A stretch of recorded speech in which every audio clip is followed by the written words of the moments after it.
আর আমি একটা লেকচারে বলেছি না, পুরুষ মানুষ বোকা। পুরুষ মানুষ কেন বোকা? কারণ সে সবাইকে খুশি করতে চায়। সে চায় মা সুখে থাক, বোন সুখে থাক, স্ত্রী সুখে থাক, যদি আরও স্ত্রী থাকে ও সুখে থাক, সন্তানরা সুখে থাক, সবাই ভালো থাক। এবং তাদের ভালোর জন্য তারা কত কষ্ট করে, দিন রাত ডিউটি করে, অফিসে যায় আসে, জ্যাম ফেস করে, মানসিক প্রেশার নেয়, শারীরিক প্রেশার নেয়, তাই না? অথচ এই কষ্ট কিন্তু মহিলারা বোঝে না। বোঝে? সবাই বোঝে না। আছে অনেক ভালো স্ত্রী আছে, কিন্তু সবাই কিন্তু বোঝে না। মনে করে যে পুরুষ মানুষ মনে হয় ভোগবাদী, খালি মেয়েদেরকে ভোগ করতে চায়। অথচ সবাইকে সুখে রাখার এই চেষ্টায় একজন পুরুষ দিন শেষে নিজেই সুখী হয় না। বহু পুরুষ শেষ বয়সে গিয়ে একাকিত্ব ভোগে, একা হয়ে যায়। এই জন্য বলছি ফ্যান্টাসি বাদ দেন। ফ্যান্টাসি বাদ দিয়ে হালাল রিজিক হয়েছে, একটা নেককার পরহেজগার মেয়ে দেখে বিয়ে করেন, ব্যাস তাকে নিয়ে দুনিয়ার ছোট্ট জীবনটা কাটিয়ে দেন। আর জান্নাতে তো হুর করে অপেক্ষা করছে ইনশাআল্লাহ।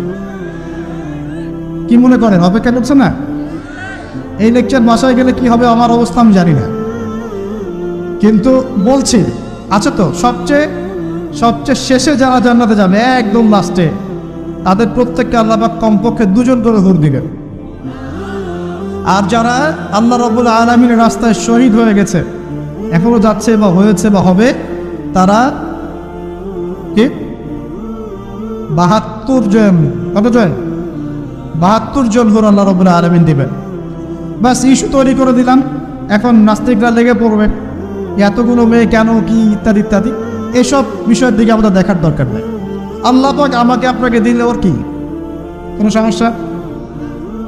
প্রিয় ভাইয়েরা, যুবকদের কথাই বলছিলাম, এখন এই যুবকদের হাতে দেশের ভবিষ্যৎ, উম্মার ভবিষ্যৎ। কিন্তু বাস্তবতা হচ্ছে আমরা বেশিরভাগ পর্নোগ্রাফিতে আসক্ত হয়ে গেছি, হারাম সম্পর্কে আসক্ত, হারাম রিজিকে আসক্ত, মাদকে আসক্ত। এখান থেকে বেরিয়ে আসতে হবে। বেরিয়ে আসার পদ্ধতি কি? এই যে আমার হাতে যে কিতাব দেখছেন, আল কোরআন, এই কোরআন আপনার সমস্ত হতাশা দূর করে দিবে চাক। এই কোরআন আপনার সমস্ত কষ্ট দূর করে দিবেন চাক। মানুষ বেকারত্বের সমস্যায় ভোগে,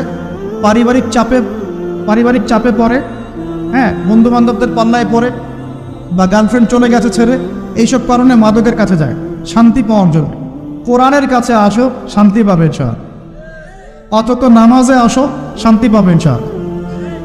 আমরা যুবক ভাইদেরকে রিকোয়েস্ট করবো, এই যে সামনে রমজান, এই রমজানে আল্লাহর ওয়াস্তে কোরআনটা পড়া শেখাবেন।